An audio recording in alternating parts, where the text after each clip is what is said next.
Good morning students. आज इस video में हम कैम चक्र के बारे में थोड़ा सा जनरल अध्ययन करेंगे। कैम चक्र, जैसे कि ये नाम से ही अपन को पता है, कैम CAM 3 वर्ड से बना हुआ है, तो इसे कैम चक्र इसलिए कहा जाता है क्योंकि कैम चक्र का पूरा नाम होता है क्रेसुलेशियन एसिड मेटाबॉलिज्म। तो एक रेसुलेशियन एसिड मेटाबॉलिज्म के जो शुरुआती तीनों वर्ड्स के जो पहले पहले लेटर हैं, क्रेसुलेशियन का C, एसिड का A और मेटाबॉलिज्म का M लेकर कैम नाम बनाया गया है। तो ये जो चक्र है इसको कैम चक्र कहा जाता है। ज़्यादातर जो पौधे कैम चक्र प्रदर्शित करते हैं वो गूदेदार पादप होते हैं, जिन्हें अपन सकुलेंट्स कहते हैं। जो सकुलेंट्स होते हैं उनमें कैम चक्र पाया जाता है। गूदेदार पादप कौन से हैं, जैसे कि उदाहरण के तौर पर सबसे अच्छा उदाहरण मैं आपको बता दूं, जैसे कि आपने एलोवेरा देखा है, तो जो एलोवेरा है वो गूदेदार पादप है। तो इस तरीके के जो प्लांट्स होते हैं जो गूदेदार होते हैं वो कैम चक्र प्रदर्शित करते हैं। जो पौधे कैम चक्र प्रदर्शित करते हैं वो ज़्यादातर मरुस्थलीय या शुष्क आवासों में पाए जाते हैं, जहाँ पर कि जल की कमी होती है। वहाँ पर पाए जाने वाले जो पादप होते हैं, जैसे एलोवेरा के बारे में भी आप जानते हैं कि वो एक ज़ीरोफिटिक प्लांट है या मरुस्थलीय आवास का पौधा है। लेकिन केवल एलोवेरा ही नहीं, इसके अलावा और भी कई सारे प्लांट्स हैं जो गूदेदार हैं, जो सक्यूलेंट्स हैं, वो सभी कैम चक्र का प्रदर्शन करते हैं। लेकिन इस चक्र का अध्ययन जो है वो सबसे पहले क्रेसुलेसी कुल के सदस्यों में किया गया था। जो क्रेसुलेसी एक कुल होता है जिसमें गूदेदार या सकुलेंट पादप पाए जाते हैं, तो उस कुल के सदस्यों में सबसे पहले इस चक्र की खोज की गई थी। एंजियोस्पर्म्स की यदि अपन बात करें आवृत बीजियों की, तो लगभग 20,000 जातियां एंजियोस्पर्म्स की ऐसी हैं जिनमें यह पथ पाया जाता है। लेकिन एक बात हमारे लिए जानना बहुत आवश्यक है, इसमें एक बहुत इम्पॉर्टेंट बात है कि अपन ये ना सोचें कि जितने भी गूदेदार पादप होते हैं वो सभी कैम चक्र प्रदर्शित करते हैं। ऐसा नहीं है। मतलब ये है कहने का कि कैम चक्र गूदेदार पादपों में तो पाया जाएगा, यानी जो कैम चक्र है वो केवल गूदेदार पादपों में मिलेगा, लेकिन सारे गूदेदार पादप या सारे सकुलेंट्स जो होते हैं वो कैम चक्र प्रदर्शित नहीं करते। कुछ गूदेदार पादप ऐसे भी होते हैं जिनमें कैम चक्र के अतिरिक्त कोई दूसरा चक्र पाया जाता है। अब इनकी खास बात क्या है, क्योंकि ये ज़ीरोफिटिक स्थितियों में उगते हैं, मरुस्थलीय आवासों में उगते हैं, इसीलिए इनके साथ एक बड़ी समस्या होती है। अपन ये जानते हैं कि फोटोसिंथेसिस करने के लिए या प्रकाश संश्लेषण करने के लिए पहली आवश्यकता है कि कार्बन डाइऑक्साइड भीतर प्रवेश करे। कार्बन डाइऑक्साइड जब भीतर आएगी तभी फिक्सेशन की प्रक्रिया के द्वारा कार्बोहाइड्रेट का निर्माण होगा।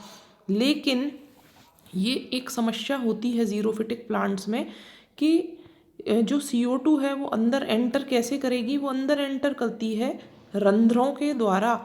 लेकिन एक समस्या क्या आ जाती है कि यदि अपन रंध्र खोलते हैं, रंध्र खुलेगा किसके लिए, CO2 की एंट्रेंस के लिए। CO2 यदि एंटर करेगी तो साथ ही साथ वाष्पोत्सर्जन की प्रक्रिया के द्वारा जल की हानि भी होगी। तो इधर दिन के समय में जैसे ही ज़्यादातर प्लांट्स जो होते हैं, जो नॉर्मल प्लांट्स होते हैं, जो सामुद्रिक पादप होते हैं, उन सब में रंध्र दिन के समय खुलते हैं, तो CO2 जो होती है वो कोशिकाओं में दिन के समय प्रवेश करती है। लेकिन साथ ही साथ जल की हानि भी होती है, क्योंकि जो जल होता है वो वाष्पोत्सर्जन की प्रक्रिया के द्वारा रंध्रों में से दिन के समय बाहर भी निकलता है।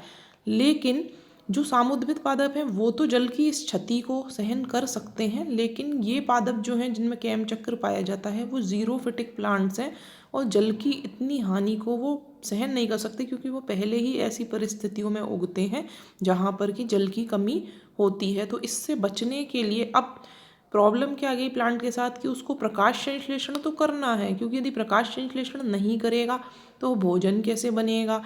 दूसरी चीज़, यदि प्रकाश संश्लेषण करना है तो उसके लिए उसको CO2 अंदर ग्रहण करनी पड़ेगी। लेकिन CO2 ग्रहण करेगा किसके माध्यम से, रंध्र के माध्यम से। CO2 के भीतर प्रवेश करवाने के लिए रंध्र खोलने पड़ेंगे। यदि रंध्र खोले तो फिर अपने पास उस प्लांट के पास कोई ऐसी विधि नहीं है, कोई ऐसा तरीका नहीं है जिससे कि वो जल की हानि को रोक सके। तो ये एक बहुत बड़ी समस्या प्लांट के साथ हो जाती है। तो इससे बचने के लिए ये एक विकल्प उत्पन्न किया है प्लांट्स ने, जिसे कि कैम चक्र के नाम से जाना जाता है। इसकी खास बात क्या है कि रंध्र जो होंगे वो रात के समय खुलेंगे और दिन के समय बंद रहेंगे। जिस समय रात के समय रंध्र खुलेंगे उस समय CO2 भीतर प्रवेश कर जाएगी, लेकिन रात के समय वाष्पोत्सर्जन की प्रक्रिया नहीं होती है, तो इसीलिए जल की हानि नहीं होगी। तो यहाँ का अपन को क्या देखना है कि इन पौधों में रंध्र रात में खुलते हैं, दिन में बंद रहते हैं। ये पौधे क्या करते हैं, फोटोसिंथेसिस के लिए रात के समय CO2 की पर्याप्त मात्रा एकत्रित कर लेते हैं और रात में ही उस CO2 को कार्बनिक अम्लों में परिवर्तित कर देते हैं। जब दिन का समय आता है तो दिन के समय में रंध्रों को बंद रखते हैं, जिससे कि जल की हानि नहीं हो पाती वाष्पोत्सर्जन के द्वारा। लेकिन जो ऑर्गेनिक एसिड्स के रूप में CO2 एकत्रित थी, वो ऑर्गेनिक एसिड टूटते हैं दिन के समय और उनमें से CO2 बाहर निकलती है। डीकार्बोक्सिलेशन की प्रक्रिया कहलाती है ये। और इस तरह से जो CO2 बाहर निकलती है वो केल्विन चक्र या C3 साइकिल जिसे अपन कहते हैं, उसके द्वारा कार्बोहाइड्रेट्स में अपचयित हो जाती है और फोटोसिंथेसिस की प्रक्रिया होती है। तो इससे समय का अंतर है, कुछ प्रक्रियाएं दिन में हो रही हैं, कुछ प्रक्रियाएं रात में हो रही हैं। कोशिका एक ही है लेकिन टाइम अलग अलग है। तो इस तरीके से इन्होंने ये समाधान निकाला है जल की हानि को रोकने का भी और प्रकाश संश्लेषण के लिए CO2 को एकत्र करने का भी। तो ये तो अपन ने केवल इसके बारे में जनरल पढ़ा है इस वीडियो में। नेक्स्ट वीडियो में हम इसका चक्र पढ़ेंगे कि क्या क्या जो कंपाउंड्स होते हैं वो फॉर्म होते हैं इसमें, और किस प्रकार से C3 चक्र के द्वारा कार्बन डाइऑक्साइड का फिक्सेशन होता है। Thank you.